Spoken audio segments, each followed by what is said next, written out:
Gloria a su nombre. Vamos a preparar nuestro corazón para el consejo de la palabra. Dejo este lugar a nuestra pastora Celia. Dios les bendiga, hermanos.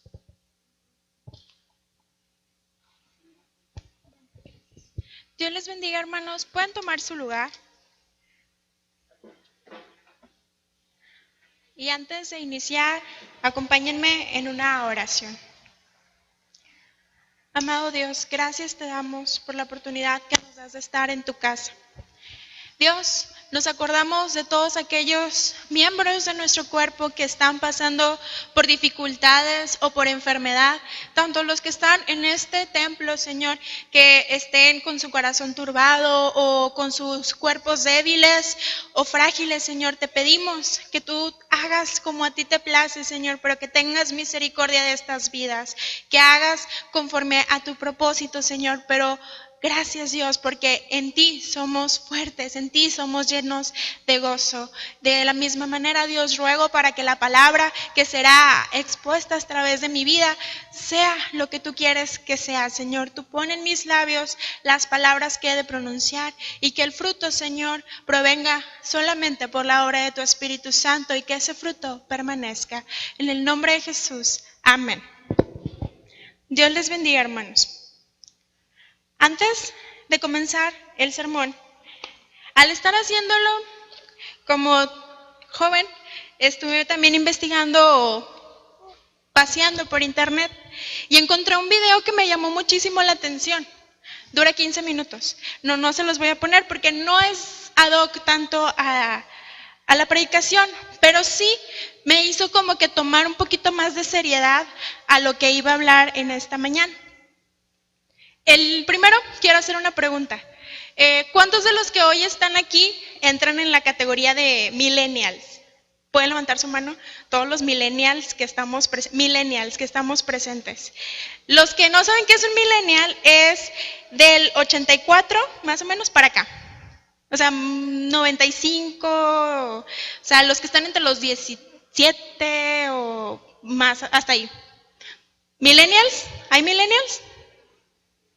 Levanten sus manos, yo quiero saber si hay millennials en esta iglesia. Muy bien.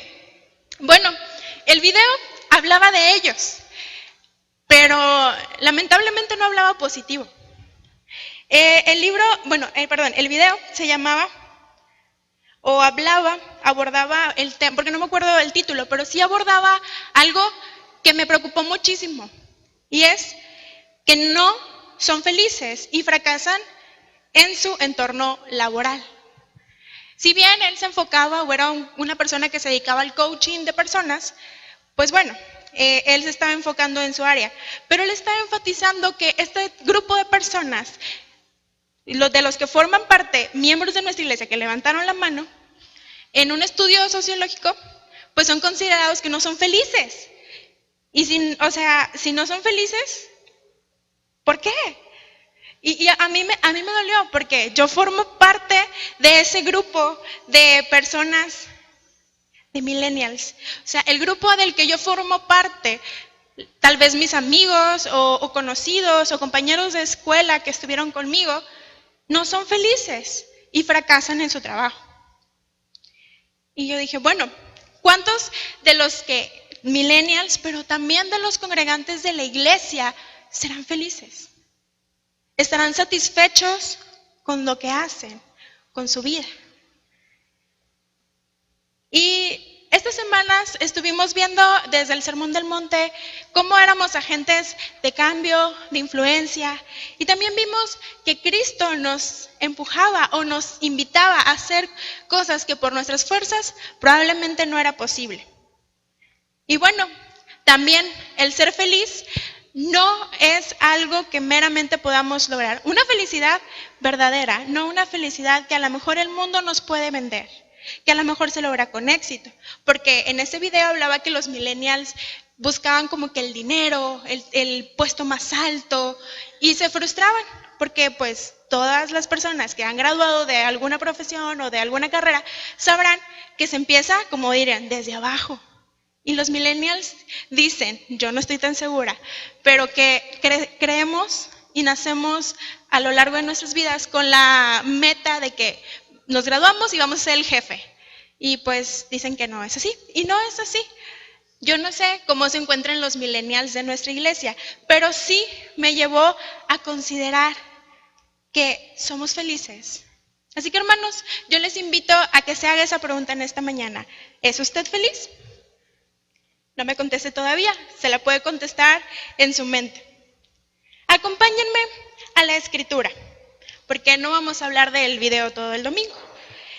A Primera de Tesalonicenses 5, del 16 al 18. Y de esos tres vamos a pasarnos toda la mañana. Son cortos, así que los vamos a leer a una sola voz, entonados, muy bien. La palabra de nuestro Señor dice en Primera de Tesalonicenses 5, del 16 al 18, estad siempre gozosos, orad sin cesar, dad gracias en todo, porque esta es la voluntad de Dios para con vosotros en Cristo Jesús. Hay tres cosas o tres acciones que acabamos de leer. La primera es estar siempre gozosos.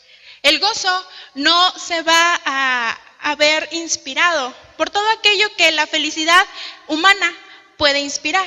¿Qué? Las cosas, el dinero, las personas, un estatus, una aceptación, cualidad, el físico. Todo aquello que es terrenal no nos dará el gozo que es en Cristo Jesús.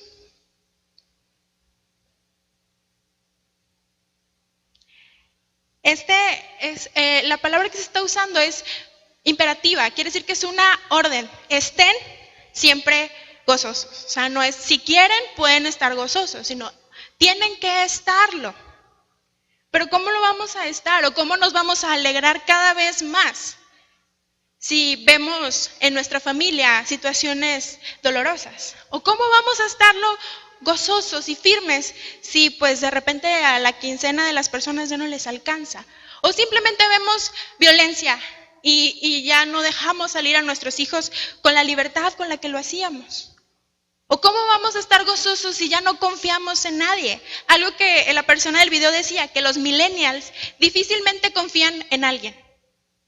Quiere decir que los jóvenes, que no son muchos en nuestra iglesia al día de hoy, porque algunos se salieron, probablemente confían en una o dos personas, si acaso, y no por completo. ¿Ustedes, hermanos, confían en alguien o se sienten identificados con este grupo de jóvenes? Entonces, el gozo no va a provenir de ningún placer egoísta. Solamente podrá basarse en lo que se basaba el gozo de los apóstoles. Si bien cuando Jesús fue a la cruz fue un momento triste y probablemente sus 12, sus cercanos, sintieron un desconsuelo, un dolor. Pero era necesario, porque en la resurrección estaba el gozo, el cumplimiento de ese gozo, estaba la esperanza. Y hermano, déjeme decirle, hermana, que compartimos el mismo gozo y la misma esperanza de ese tiempo de la iglesia primitiva. La resurrección de Cristo es suficiente para que usted y yo estemos siempre gozosos, siempre. ¿Por qué? Porque Jesús resucitó y pagó la deuda y dijo, consumado es. Entonces, esa esperanza nos acompañará todos los días de nuestra vida. Y sí, tenemos la gran comisión y vivimos, tenemos trabajos, tenemos familias, pero en ese desarrollo de su vida, estar gozoso. Si bien habrá pruebas, si bien habrá dolor, pero la cruz y la resurrección y la esperanza de ver su gloria nos dará el gozo de poder continuar día a día. En alguna etapa de mi vida, muchos no conocen mi testimonio, pero yo tenía pocas motivaciones para seguir adelante con vivir.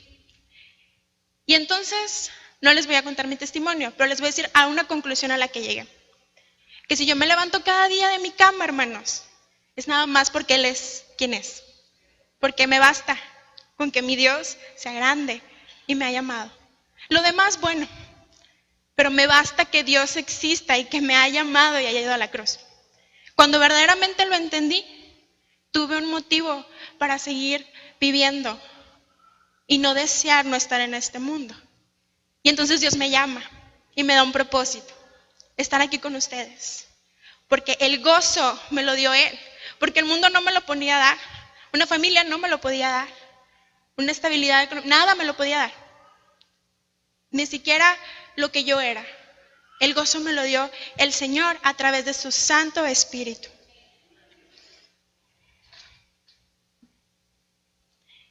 ¿Qué quiere decir todo lo que estoy diciendo?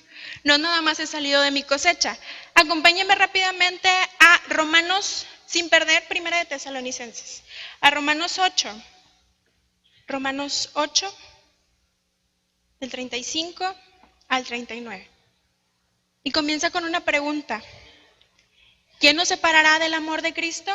¿Tribulación o angustia o persecución o hambre o desnudez o peligro o espada?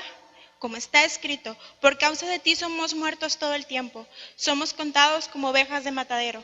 Antes, en todas estas cosas, somos más que vencedores por medio de aquel que nos amó, por el cual estoy seguro de que ni la muerte, ni la vida, ni los ángeles, ni principados, ni potestades, ni lo presente, ni lo porvenir, ni lo alto, ni lo profundo, ni ninguna otra cosa creada nos podrá separar. ¿De qué, hermanos? Del amor de Dios, que es en Cristo Jesús, Señor nuestro. Así que nada, ninguna cosa creada. Y sabemos que nuestro Señor lo creó todo. Y si nada nos puede separar de su amor, entonces, estar siempre gozosos.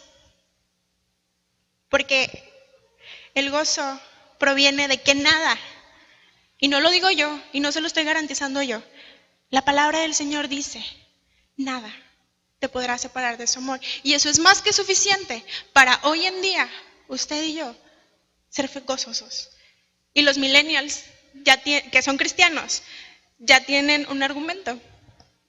Dios me ama y dice que nada me separará de su amor. Entonces, yo no entro en la categoría de no ser feliz.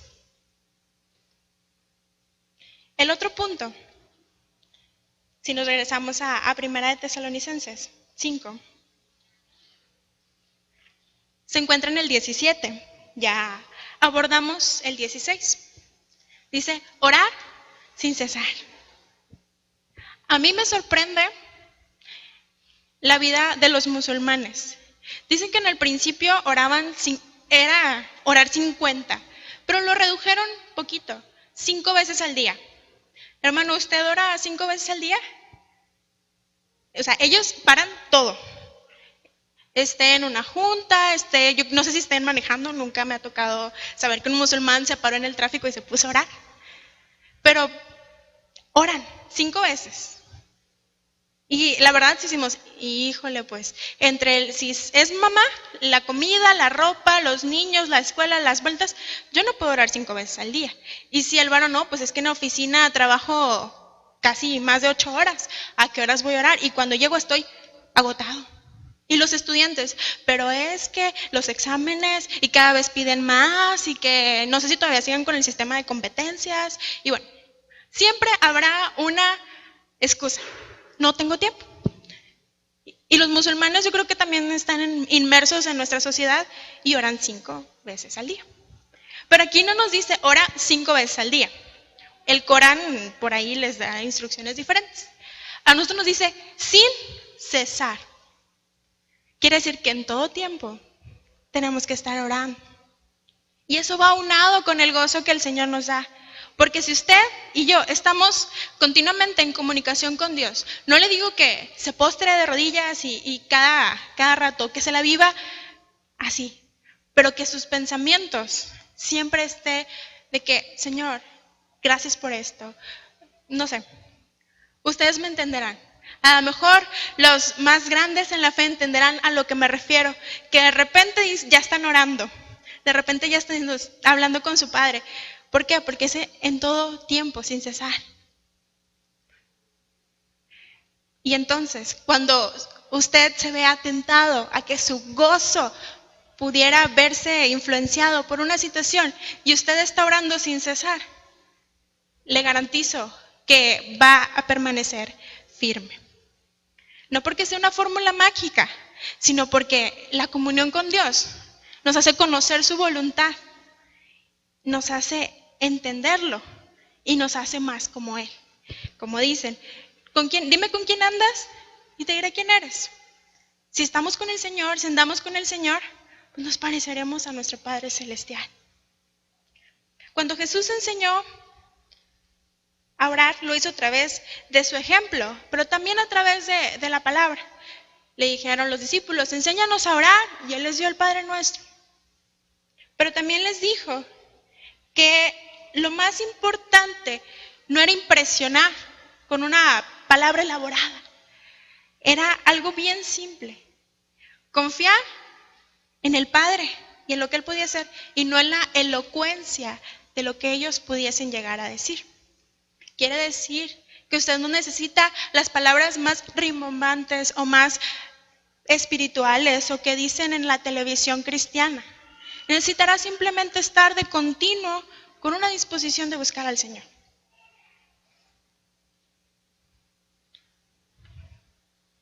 Pero la oración siempre tendrá que ir de la mano con la gratitud. Si vieron en sus boletines, intenté buscar la historia del último himno que cantamos, Dad gracias o dar gracias. La persona, parafraseado, lo tienen en su boletín, estaba pasando por cosas muy difíciles. Perdió la visión, no encontraba trabajo, pero dijo, dad gracias al Señor. Y dice que diga el débil, fuerte soy, diga el pobre, rico soy, por lo que Dios ha hecho por mí y en mí. Bueno, estoy parafraseando entre el himno y un corito, porque la verdad no me lo sé muy bien. Pero él, a pesar de su circunstancia, dio gracias. Y si bien parece que sí se deterioró su visión, Dios fue bueno. Y aunque no le hubiese dado ni esposa ni trabajo, Dios seguía siendo bueno, porque él fue agradecido con lo que tenía. Si tenemos el gozo y si oramos sin cesar, entonces tenemos gratitud con Dios. Y en Tesalonicenses dice, en el 18, si me ayudan a leerlo, hermanos, dad gracias en todo, porque esta es la voluntad de Dios para con vosotros en Cristo Jesús.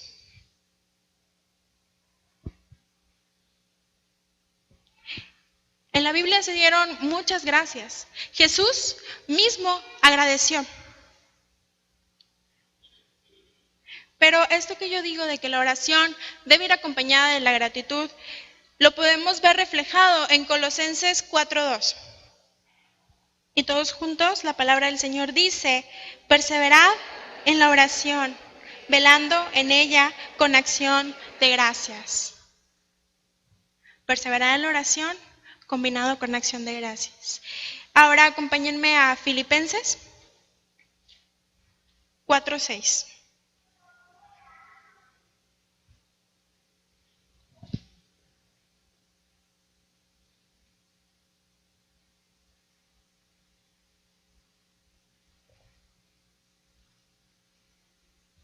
Filipenses 4:6. Y dice, por nada estéis afanosos, sino sean conocidas vuestras peticiones delante de Dios en toda oración y ruego con acción de gracias. Amén.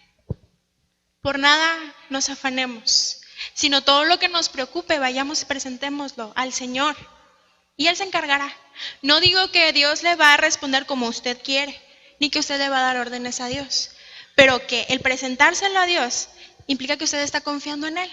Y lo que Él haga, conforme a su voluntad, será lo mejor. Puede ser que en nuestros ojos no sea lo favorable, pero Dios tiene siempre el control. Si algo la Biblia siempre nos muestra es que Dios estuvo en control desde la creación hasta el porvenir cuando Él regrese. Siempre está en control. Quiere decir que tiene control de nuestras vidas y que por ello podemos cumplir estas 3 cosas. Orar, tener el gozo, pero también ser agradecidos. Cuando a los niños se les dice, tienes que aprender a decir por favor y gracias, ¿no? Bueno, nosotros también siempre tenemos que aprender a nuestro Padre Celestial a pedirle con reverencia, pero también agradecerle con la misma reverencia. Jesús fue también y enseñó la gratitud, aún por la comida. Y esto lo podemos ver en el Evangelio de Mateo 15. Mateo 15, 36. Y dice, hermanos, todos juntos, y tomando los 7 panes y los peces, dio gracias, y lo partió y dio a sus discípulos, y los discípulos a la multitud. Jesús dio gracias. Pero también Jesús agradeció al cumplimiento de una oración. Y esto lo podemos ver en el Evangelio de Juan 11. Evangelio de Juan 11, 41. Y la palabra del Señor dice, entonces quitaron la piedra de donde había sido puesto el muerto, y Jesús, alzando los ojos a lo alto, dijo, Padre, gracias te doy por haberme oído. Jesús también nos enseñó a agradecer. Pero también cuando Jesús oró, dijo algo muy característico, que no se haga mi voluntad, que se haga la tuya. Y si Jesús era Jesús y oró de esa manera, quiere decir que tenemos ese ejemplo.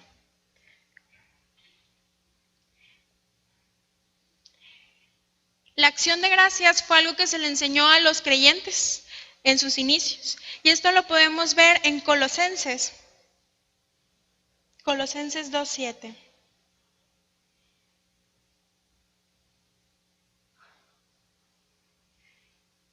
La palabra de Dios dice, arraigaos y sobreedificaos en Él y confirmaos en la fe, así como habéis sido enseñados, abundando en acciones de gracias. Se les enseñó que fueran arraigados en Él, en la fe, pero también dice cómo se les enseñó y que implícito que también se les enseñó a tener una acción de gracias al momento de cumplir estas 2 cosas que se mencionan adelante. También Jesús nos enseñó y otras acciones de gracias dentro de la Biblia sobre la comida, la sanidad, la paz, la humanidad, por la voluntad de Dios. Pero también el agradecimiento lo podemos observar de cómo debe de ser o cómo es que una vida llena del Espíritu Santo es agradecida en Efesios 5. Efesios 5, del 19 al 20. Efesios 5, del 19 al 20. ¿Cómo debe ser o cómo podemos agradecer? La palabra del Señor dice, hablando entre vosotros con salmos, con himnos y cánticos espirituales, cantando y alabando al Señor en vuestros corazones, dando siempre gracias por todo al Dios y Padre en el nombre de nuestro Señor Jesucristo. También se agradecía por la divulgación del Evangelio, por la libertad y por los nuevos creyentes. De igual manera, por la liberación del pecado. Y aún por lo que no ocurre.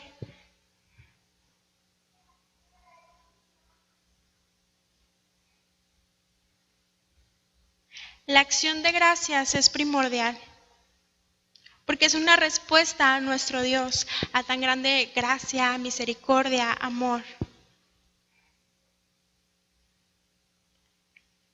Y volvamos a 1 Tesalonicenses 5,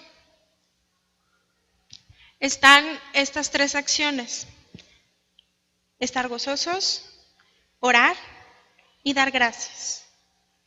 Si usted palomea las 3, yo lo felicito, porque es difícil cumplir estas 3. Si bien durante otras semanas hemos visto que hay algunas que no podemos cumplir, pero si estas son más fáciles para usted de cumplir, palomélas. Pero si le falta una, tome atención. Pero antes que cualquier cosa o algo que Dios puso en mi corazón en esta semana fue agradecer. Porque si somos agradecidos, quiere decir que valoramos lo que tenemos y que no menospreciamos lo que hoy en día tenemos en nuestras manos, en nuestro hogar, a nuestro lado, o lo que vemos en el espejo, o lo que está en el interior. Somos agradecidos con el Señor, con nuestras limitaciones y con nuestras fortalezas. Y las debilidades las ponemos en sus manos. Gracias Dios porque tengo que comer. Y gracias Dios porque no tengo esto o aquello. Pero sobre todo, que nunca se nos olvide agradecer por la obra sacrificial que Jesucristo hizo en esa cruz. Porque es por lo más que tenemos que agradecer. Por lo que Él hizo. Veíamos en la dominical, aunque estamos viendo Romanos, recordamos el texto que dice que se despojó a sí mismo y tomó forma de siervo y fue hecho semejante a los hombres. Y estando en la condición de hombre se entregó hasta la muerte y muerte de cruz, parafraseado. Tenemos que agradecer eso, que siendo Dios se despojó y vino. Con mayor razón todo aquello que podemos tener o que podemos no tener. Y para terminar, me gustaría que fuésemos al salmo que leímos al inicio. Durante la semana yo había escogido otro salmo y luego al estar estudiando dije, voy a evaluar si ese es el salmo correcto. Y no era el correcto. Y entonces Dios me llevó al Salmo 33. Para los que no se acuerdan cuál era el salmo que leímos al inicio, fue el Salmo 33. Y solamente les voy a pedir que leamos juntos del 20 al 22. Son 3. A una sola voz y prestando mucha atención. La palabra de nuestro Señor dice, nuestra alma espera a Jehová, nuestra ayuda y nuestro escudo es Él. Por tanto, en Él se alegrará nuestro corazón, porque en su santo nombre hemos confiado. Sea tu misericordia, oh Jehová, sobre nosotros, según esperamos en ti. Que el corazón de cada una de las personas que se encuentra en el templo del Mesías el día de hoy se alegre, porque en el santo nombre de nuestro Señor hemos confiado.